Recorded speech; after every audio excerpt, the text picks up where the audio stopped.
E aí galera, tudo bem com vocês? Aqui quem tá falando é a Gabi. E no vídeo de hoje eu vim conversar com vocês sobre um arco da literatura ocidental e quase contemporânea, um livro clássico, que muitos de vocês provavelmente já ouviram falar, e talvez até já tenham tido que assistir o filme quando estavam na escola, assim como eu tive, que no caso é A Revolução dos Bichos, do George Orwell. Então, se você já tem interesse por esse título, já segue aí nesse vídeo para ver as minhas opiniões e, enfim, é isso. Mas antes de começar com a resenha em si, eu gostaria de pedir para vocês já deixarem um like ali embaixo e se inscreverem no canal para não perder os próximos vídeos. Esse tipo de coisa ajuda muito aqui o canal, vocês nem imaginam como, então se vocês puderem me ajudar e me apoiar, eu ficaria muito feliz e muito grata. Ah, e também eu gostaria de deixar avisado que o link da Amazon e o link desse livro aqui na Amazon vão estar aqui na descrição e provavelmente fixado nos comentários também, caso vocês tenham interesse de dar uma conferida na edição em si, ver o preço, ver ali a sinopse realmente, então, e se vocês quiserem comprar também, eu vou receber uma pequena comissão, então, querendo ou não, você estará me ajudando também. Mas se quiser só entrar para dar uma olhada ali no livro também, pode entrar, fique à vontade, tá? Então, enfim, vou estar deixando linkado aqui esse livro nos comentários e na descrição do vídeo. Então, enfim, gente, A Revolução dos Bichos, esse livro aqui eu adquiri recentemente numa ida a um sebo e, enfim, eu peguei e estava sem expectativa, até porque eu já tinha visto o filme muitos anos atrás, quando eu estava na 8ª série, e sentei um filme desse livro, e eu meio que já conhecia a história, não tinha sido nada marcante para mim, então quando eu peguei esse livro aqui para ler, foi meio assim, sem expectativas de gostar muito. E eu me surpreendi positivamente, porque eu gostei bastante dessa história. Inclusive, gostei mais do que um outro livro que eu li desse mesmo autor, que é 1984. Esse aqui é muito mais palatável, muito mais rápido de se ler, e eu acho que também transmite muito bem a mensagem que o autor gostaria de passar com o outro livro e com esse aqui também.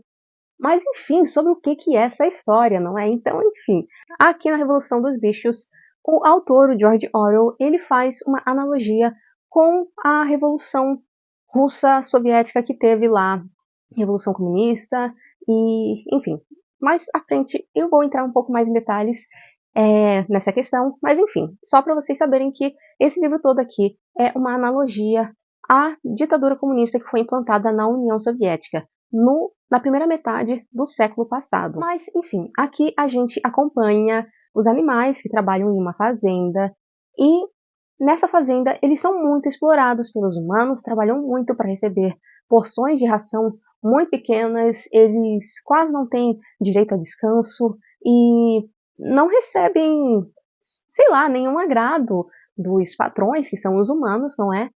Porém, eles não questionam muito essas coisas, é o normal para eles, até que um dia, em uma reunião que os animais fazem quando os humanos estão dormindo, eles fazem uma reunião no celeiro, e um dos porcos mais velhos, que seria o Major, ele faz uma declaração, ele resolve contar um sonho que ele teve, em que ele falava de um mundo em que os animais não precisavam mais trabalhar pelo bem dos seres humanos e apenas trabalhar para o próprio sustento, serem animais livres, etc. E ele conta assim, e os animais eles acabam ficando muito com aquilo na cabeça, e mais pra frente eles acabam fazendo uma revolução, expulsando os humanos da fazenda e eles mesmos acabam tomando conta do local. No início está tudo muito bem, muito bom. Os porcos, como são as mentes mais pensantes, não é? Eles fazem pouco trabalho manual, porém eles organizam ali e arquitetam, desenvolvem ali a fazenda, os planos que os animais devem seguir para desenvolver a fazenda, para terem melhores condições de vida, e os outros animais, eles não questionam, não se incomodam, porque de fato os porcos eles são mais inteligentes. Então, eles que fiquem com essa parte do trabalho e os outros animais eles se encarregam de continuar tocando com a fazenda e tocando os outros projetos que vão surgindo. Não é? Aqui a gente vai ter um par de cavalos que representam realmente a classe trabalhadora, eles aceitam tudo que é dito para eles e trabalham com muito afinco.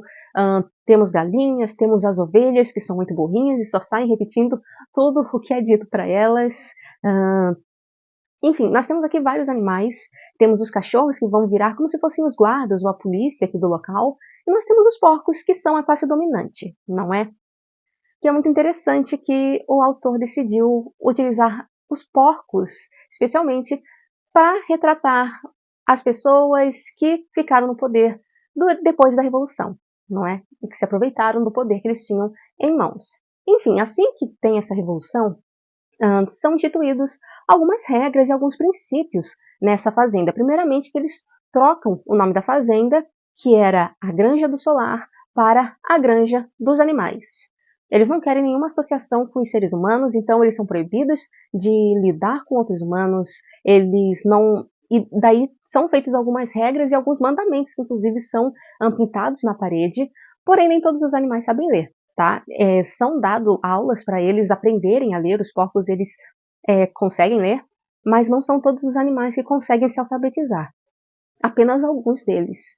Então, enfim, de qualquer forma, eles vão lá e escrevem na parede esses mandamentos, e entre os mandamentos está nenhum animal deve andar sobre duas patas, não é? A menos que tenha asas, não deve dormir em camas, não deve vestir roupas, não deve. Sabe, são um monte de regras que os humanos faziam e que eles não devem se associar e seguir essas atitudes que aqueles seres execráveis tinham. Eles são diferentes, e eles não querem se associar. Até aí tudo bem, tá tudo muito bacana, tá tudo de forma muito igualitária para todo mundo, porém, aos poucos, os porcos, eles começam a ganhar alguns privilégios, a se auto-dar alguns privilégios. E os outros animais, a princípio, não questionam. E quando eles questionam, sempre tem algum outro porquinho que é muito inteligente, bom de lábia, e vai lá e explica para eles: não, não é nada disso que vocês estão pensando. A gente não está fazendo isso para o nosso próprio bem, a gente está pensando no bem de vocês. E, enfim, no final, que os animais, eles aceitam. E posteriormente, a gente vai vendo a hipocrisia desses porcos, que eles começam a quebrar os próprios mandamentos que estavam escritos. Porém, cada vez que um animal se lembra disso e questiona, eles vão lá e alteram esse mandamento que está escrito na parede e assim, não, você se lembrou errado. Animais não poderiam dormir em camas com lençóis. Sem lençóis, pode. Animais não devem beber álcool, a menos que tanana, tanana, sabe? Eles inventam ali uma desculpa na hora para que as pessoas achem que elas estavam com a memória falha. Da mesma forma, os animais acabam meio que aumentando cada vez mais a carga de trabalho deles e a ração diminuindo cada vez mais também. Porém, como a revolução foi passando e foi ficando para trás em muitos e muitos anos, eles nem se lembram realmente como que era o modo de vida deles antes para conseguir comparar. Então, eles sempre têm na cabeça de que pode estar ruim agora, mas antes era pior. Embora eles não tenham medida de comparação real. E aqui entre esses porcos, eu acho que seria interessante destacar alguns, dois principalmente, líderes que nós temos ali. O primeiro deles seria o Bola de Neve e o outro é o Napoleão. A princípio eles são camaradas, porém há desentendimentos e o Bola de Neve acaba sendo expulso e começam a surgir acusações de que ele era um traidor, que ele estava mancomunado com os humanos para acabar ali com a revolução deles, e apesar dele ter sido um dos animais que mais se arriscou durante a Revolução e nas outras batalhas que vieram a seguir, e que se machucou e tal, aos poucos eles foram mudando essa mentalidade dos porcos, não, dos outros animais, para eles começarem a de fato duvidar da própria memória e achar que o Bola de Neve de fato nunca foi alguém fechado com esse movimento pró-animais. Esse livro todo aqui, ele é uma grande analogia à Revolução Russa que teve no início do século passado e que perdurou durante várias décadas, não é? O que começou como um movimento popular acabou se tornando uma ditadura que durou durante muitos e muitos e muitos anos, em que a condição da vida das pessoas lá não era muito bacana, inclusive em alguns momentos se tornou pior do que era no passado com a família imperial russa. Aqui, alguns dos personagens, o Bola de Neve, por exemplo, ele representa o Trotsky, o Napoleão representa o próprio Stalin, e o Major, que foi aquele porco que teve aquele sonho e que fez aquele discurso que motivou os outros animais a pensarem maior e a sonharem com um mundo mais igualitário para eles, seria uma representação do próprio Marx e com o seu manifesto comunista. E aqui, essa leitura aqui para mim, ela foi muito interessante, porque ela conseguiu trazer em poucas palavras, é um livro curto, e em palavras simples, um linguajar simples, uma boa parte da complexidade do que se passou na União Soviética durante aqueles anos. Toda a hipocrisia dos comunistas que estavam no poder, que no final estavam explorando tanto a população quanto os próprios czares antigamente estavam se associando com outros líderes mundiais, com outros capitalistas que eles detestavam, estavam negociando com eles, se associando com eles, além das próprias regalias que o povo não tinha, mas que eles tinham. E o que mais me impressiona aqui nessa obra, tanto nessa obra quanto na outra do autor, 1984, que eu já li alguns anos atrás, e que são sempre 2 pontos, ou melhor, um ponto que marca muito para mim. Eu peço desculpa pelo barulho que vocês podem estar ouvindo de fundo, mas o cachorro do meu vizinho está latindo agora e, enfim, acho que ele não vai parar tão cedo. Então vamos continuar aqui com o vídeo, não é? Mas algo que sempre me chama muito a atenção é a forma como essas lideranças, elas manipulam a verdade da forma que elas bem entendem. Como a informação que chega para eles é totalmente filtrada e controlada, a única fonte de informação, de fato, que a população tem é a que o governo permite que eles tenham. Então, eles não conseguem saber o que é verdade, o que deixa de ser verdade, porque o governo pode mentir para eles o quanto eles quiserem, porque eles não têm acesso a jornais de fora, notícias de fora, e porém o que me surpreende é o quanto que eles mudam a própria narrativa de uma hora para outra, sem, sabe, ter um mínimo de respeito pela capacidade intelectual das pessoas. Porém, eles ficaram no poder durante tanto tempo que talvez eles, de fato, não estivessem subestimando a capacidade intelectual das pessoas. Talvez as pessoas ali realmente não tivessem uma capacidade tão grande assim de pensar e ver que, não, na semana passada eles estavam falando que esse nosso atual inimigo era nosso amigo.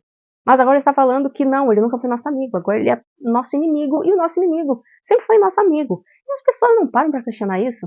Se bem que eu acredito que sim, que elas paravam para questionar, porém, as que questionavam muito, né, tinham os espúrios, que inclusive também é retratado aqui. Eles fazem algumas reuniões ali ao longo do tempo, e as pessoas vão, ou melhor, os animais vão confessando os seus crimes, não é? Muitos deles eu acredito que nem tinham cometido nenhum daqueles crimes, só tinham sido pressionados a falar ou a inventar aquilo, e eram executados na frente de todo mundo, tá? Algo que de fato acontecia durante o que acontecia na União Soviética sob o comando de Stalin. E esse livro aqui, durante muito tempo, ele teve muita dificuldade de ser publicado, até que o autor finalmente conseguiu publicar e tal, mas a princípio a Inglaterra, as editoras da Inglaterra, estavam com muito medo de publicar esse texto, porque na época, apesar das pessoas falarem mal do comunismo sempre, União Soviética, eles estavam em boas relações com a União Soviética e eles estavam ainda, se eu não me engano, no período ali da Segunda Guerra, e eles não queriam perder esse apoio dos russos.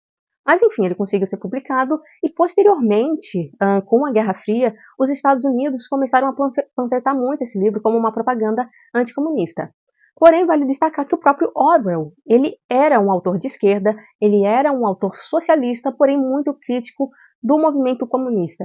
Ele não era a favor dos extremos e principalmente das coisas que aconteciam na União Soviética, das maldades que eles faziam com o próprio povo e com os outros povos dominados por eles. E eu gostei muito de ler aqui, nessa edição, no final, tem 2 prefácios escritos por esse autor. O primeiro dele foi para versão aqui, edição original, e o outro foi para uma edição que foi publicada, se eu não me engano, na Ucrânia, que era uma das terras que tinha sido muito dominada pelos russos e que tinha sofrido muito com eles, principalmente com a fome. Então, ele escreveu aqui um prefácio enorme e que eu adorei de ler, e também teceu várias críticas, tanto à mídia quanto à inteligência britânica, que tinha criado quase como se fosse um véu sobre a União Soviética, e não sobre o comunismo e os comunistas, mas, sabe, tinha quase que um pudor de não se poder criticar esses russos, entende? E, enfim, aqui nesses prefácios o autor ele critica todo mundo, não sobra ninguém, tá? Livre das críticas dele. Eu adorei, tá? Eu adorei, gostei muito desse livro aqui também. Foi uma leitura muito gostosa de ser feita. Tem partes aqui que são emocionantes, tá? Não vou mentir, não chorei. Porém, acontecem algumas coisas aqui com alguns personagens que não irei citar nomes nem raças, porém, sabe, que vão te partir do coração, porque por mais que os animais que estejam ali, eles não entendam o que de fato aconteceu com esses personagens, a gente entende. E, enfim, também gostaria de dar um destaque aqui para um personagem que era um burro, que eu não lembro o nome dele, porque eu não lembro o nome de quase nenhum personagem, que ele era muito velho, e de burro ele não tinha nada, ele era muito inteligente, e claramente ele estava sacando tudo o que estava acontecendo desde o início, porém ele sempre decidiu ficar na dele. Como ele diz, você nunca viu um burro morrer, então eu já vi muita coisa na vida e eu vou continuar vendo. E, sabe, eu acho que isso traz um pouco daquela maturidade, ou daquela ideia de que as pessoas mais velhas têm mais maturidade e já viram mais do mundo. Então elas não se encantam tão facilmente pelas mentiras ou narrativas que tentam jogar pra cima da gente, porque elas já viram isso de todos os lados e, enfim, já criaram uma cascadura em relação a isso. Enfim, falei mais do que eu pretendia nessa resenha, como sempre, porque eu sei falar um pouco sobre os livros que eu gosto, e até dos que eu não gosto, mas esse aqui é um dos livros que eu gosto. E, enfim, você já leu esse livro? Me conta aí embaixo, eu gostaria muito de saber. Se você leu, vamos conversar sobre ele, porque eu li ele recentemente, tá tudo muito fresco na minha memória, e eu adorei essa experiência. Como eu disse, eu vim meio sem expectativa para esse livro, e eu acabei gostando muito dele. Tem uma linguagem fácil, porém ele transmite uma complexidade muito grande. Então, enfim, é isso, pessoal. Eu vou ficando por aqui. Eu espero que vocês tenham gostado desse vídeo. Se vocês gostaram, deixem um like aí embaixo, por favor, isso ajuda muito o canal. Se inscrevam para não perder os próximos vídeos. E é isso, eu vou ficando por aqui e eu espero ver vocês no próximo vídeo. Tchau, tchau!